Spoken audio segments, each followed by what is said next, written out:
बोलो भारत माता की। आज मैं जिसकी कहानी आप सबके सामने रखने वाला हूँ, सभी से मेरा निवेदन है, एकदा सेट करून ठेव जरा, हलवू नकोस 10 वेळा। और ये कहानी जो गंभीरता से सुने उसे पता लगेगा कि इस देश के लिए बलिदान करना कितना कठिन होता है। जो इस सभागृह में छोटे छोटे बच्चे बैठे हैं, उनके माँ और पिताजी से मेरा निवेदन है कि अगले 10 मिनट तक शांति से ये घटनाक्रम सुने या फिर ये कहानी सुने जिसमें आप सबको लगे कि देश के लिए बलिदान करने वाले जम्मू कश्मीर से राजौरी जिले में से आने वाले हमारे वीर जाबाज सैनिक, जिसने मौत को अपने सामने देखकर भी दुश्मनों से आंखें मिला करते हुए अपने प्राणों का बलिदान किया, ऐसे राइफलमैन औरंगजेब की ये कहानी। हमने देखा होगा कि जम्मू कश्मीर में आतंकवादियों के साथ लगातार हमारी सेना लड़ती रहती है, और ये वारदात के पीछे क्या था ये भी हमने समझने की आवश्यकता है। करीबन 2016 का वो समय था जब कश्मीर की घाटियों में चर्चाएं हो रही थी कि बुरहान वानी की चर्चा हो रही थी, और जैसे हमारे सैनिकों ने पहले तो शहीद मेजर मुकुंद वरदराजन ने ये बुरहान वानी के जो शिक्षक थे, जिनको कहला जाता है कि शिक्षक, वो भी टेररिस्ट थे, ऐसे बाबा अल्ताफ का खात्मा करने का काम हमारे शहीद मेजर मुकुंद वरदराजन ने किया।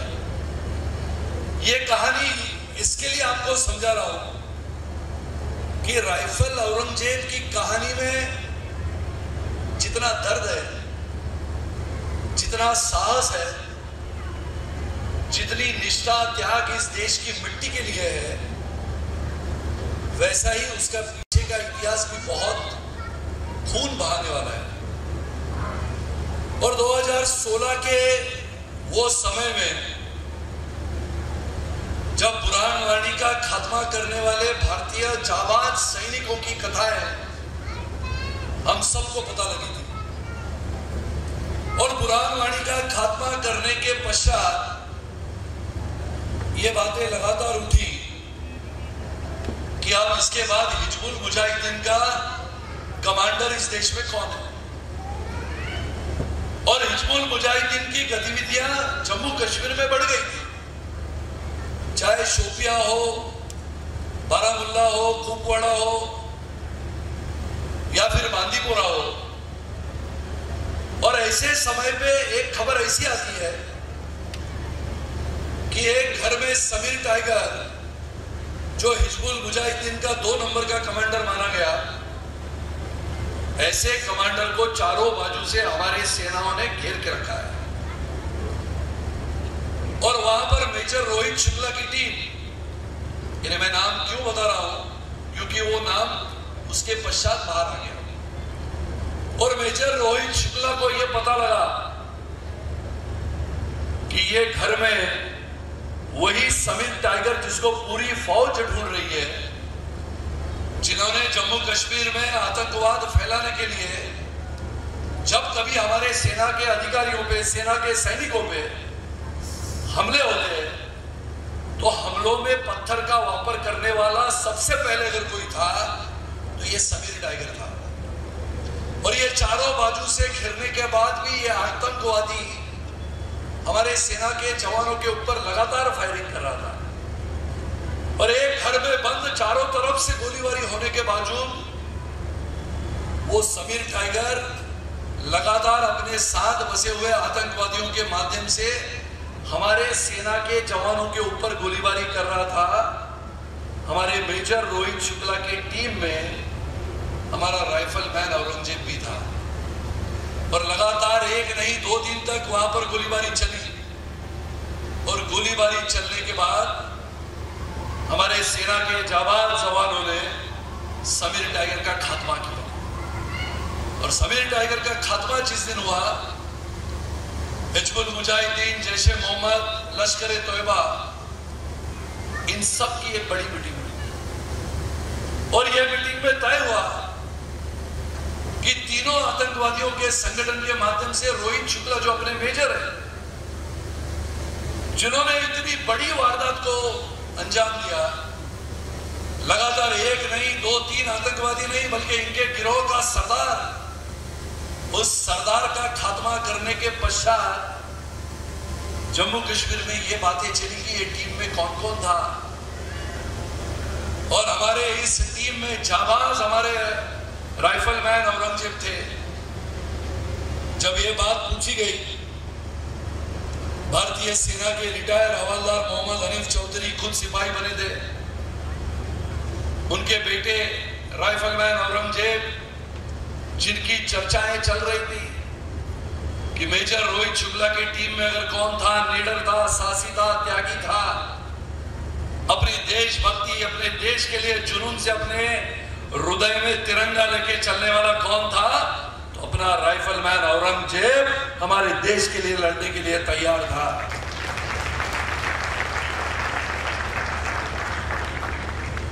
बात चल गई, समीर टाइगर का अंत हो गया, लेकिन हिजबुल मुजाहिदीन के एक नए कमांडर आ गए, लश्कर ए तोयबा सक्रिय हो गया, जैशे मोहम्मद सक्रिय हो गया। शोपियां से लगातार ये बातें उठी, राजौरी से उठी, पूंछ से उठी कि राइफलमैन औरंगजेब को खतरा बढ़ने लगा। लेकिन दिलेर औरंगजेब ये कहते हुए अपने दोस्तों को कहता था कि कुछ भी हो जाए, मेरे देश के लिए, मेरे दिल में जो तिरंगा है, उसके लिए मैं देश के लिए लड़ते रहूंगा, चाहे मैं बलिदान कर दूं, चाहे मेरी मौत हो जाए, मैं देश के लिए लड़ते रहूंगा। एक दिन यही अपना औरंगजेब जम्मू कश्मीर के अपने रजौरी के गांव के लिए चल पड़ा था। एक जगह पे हमारे मिलिट्री के सेना के जवानों ने एक जगह पे एक टैक्सी को रुकाया।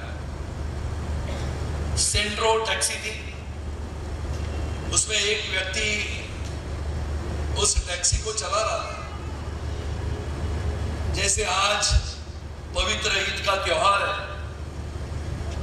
वैसे ही पवित्र ईद का त्योहार का महीना था और हमारे जाबाज राइफलमैन औरंगजेब को अपने घर जाना था।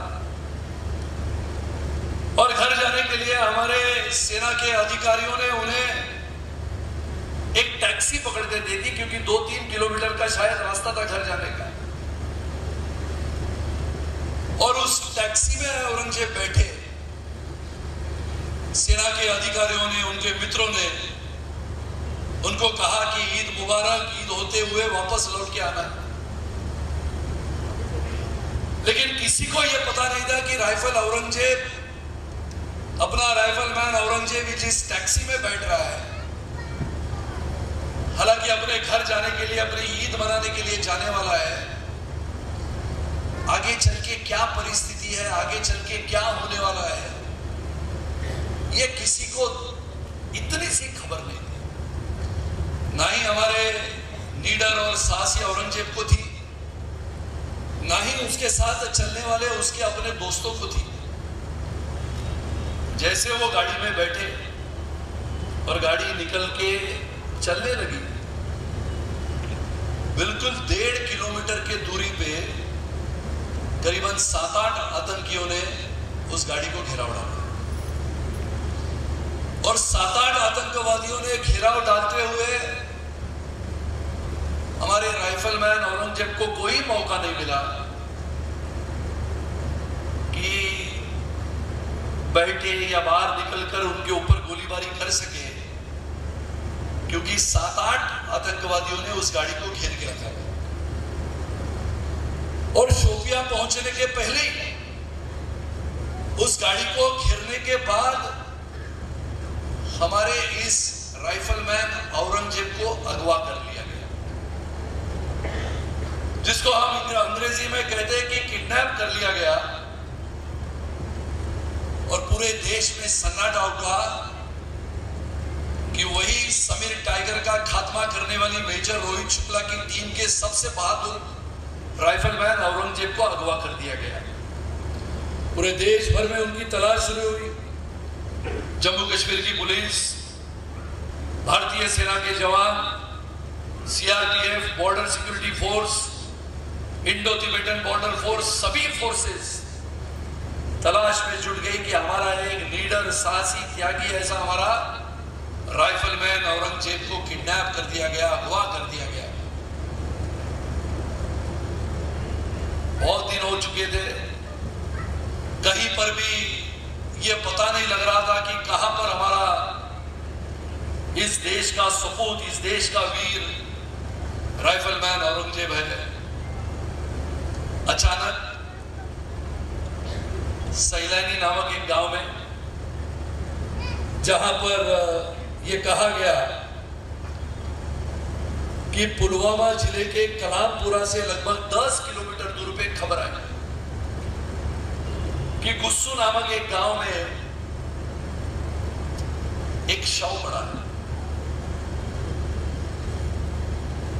और ये शव ऐसा है कि लगता है ये तो शायद भारतीय कोई जवान है, बहुत हट्टा कट्टा उम्दा व्यक्तित्व वाला। और भारतीय सेना के जवान वहां तक पहुंचे और वो शव को जब देखा तो उनके सिर में और गर्दन में गोली मारी गई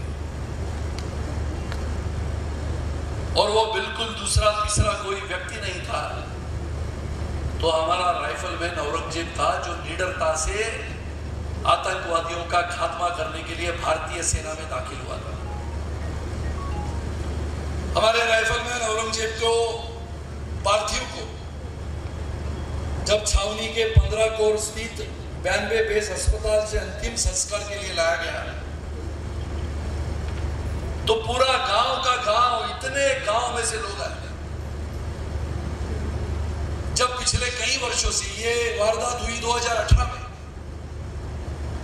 और लगातार 3-4 साल में इसके ऊपर काम कर रहा था, मैं पढ़ रहा था, जब कभी समय मिलता था मैं देखता था कि इस देश के लिए बलिदान करने वाले बहुत सारे हजारों वीर, लेकिन जिस जम्मू कश्मीर में बात आती है, एक सच्चा मुसलमान की बात आती है, तो इस देश के लिए कुर्बान करने वाला अगर कोई पिता था तो अपने बेटे को कुर्बान करने वाला पिता भी एक जमाने में अपना सिपाही था, इस हिंदुस्तान का सिपाही था।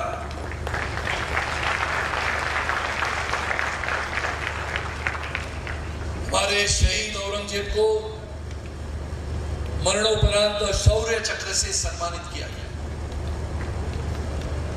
जब उनको अंतिम संस्कार से विदाई दी गई तो ये पता लगा कि उनके जो मित्र थे सऊदी अरेबिया में, उनके जो मित्र थे, जिस दिन ये वारदात हुई, जिस दिन उनको ये समझा कि हमारे दोस्तों को आतंकवादियों के गोलियों से छलनी कर दिया है, धोखे से उसको खत्म कर दिया है, अगर सामने सामने लड़ाई होती तो शायद राइफलमैन औरंगजेब 1 नहीं 2 नहीं 20-25 आतंकवादियों का खात्मा कर देता। लेकिन आतंकवादियों ने डर के मारे, गुमराह करते हुए हमारे राइफलमैन औरंगजेब को किडनैप करते हुए उसको छलनी कर दिया। उसका एक वीडियो बाद में सामने आया। वो वीडियो देखने के बाद पिछले 3-4 साल से मैंने कोशिश की कि कहीं ना कहीं कभी ना कभी जम्मू कश्मीर में मैं जाऊं। हालांकि 370 की धारा को समाप्त करने के बाद मैं जम्मू गया, दोहरे गांव तक गया जहां पर पाकिस्तान है, लेकिन जम्मू कश्मीर में तभी 15 अगस्त 2019 को कर्फ्यू था। लेकिन अगर मुझे मौका मिलता तो हमारे सेना के जाबाज सैनिक, हमारे उनके पिता मोहम्मद हनीफ चौधरी जी को मैं मिल के आता। लेकिन जब कहानी आगे बढ़ी, ये सच्ची कहानी, तो गांव वालों ने पूछा, शहीद की मां राज बेगम को पूछा कि आपके दोनों बेटे तारिक और शब्बीर का माता चुनके हुए आपने उन्होंने वापस उन दोनों बेटे को देश के लिए बलिदान करने के लिए देश की सेना में भर्ती करा दिया। राज बेगम को एक अखबार वाले ने पूछा कि राज बेगम साहिबा आप क्या कहती हो, अपने एक बेटे के वो शहादत पे आपको गर्व है? आपको नहीं बल्कि पूरे देश को गर्व है, लेकिन आपने तो दोनों बेटों को आज हिंदुस्तान की सेना में भर्ती कर दिया।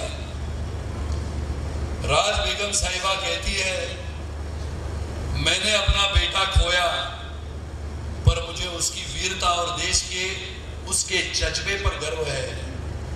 उसकी मां होने पर मैं फक्र महसूस करती हूं। अब मैंने अपने दो और बेटे देश के नाम कर दिए।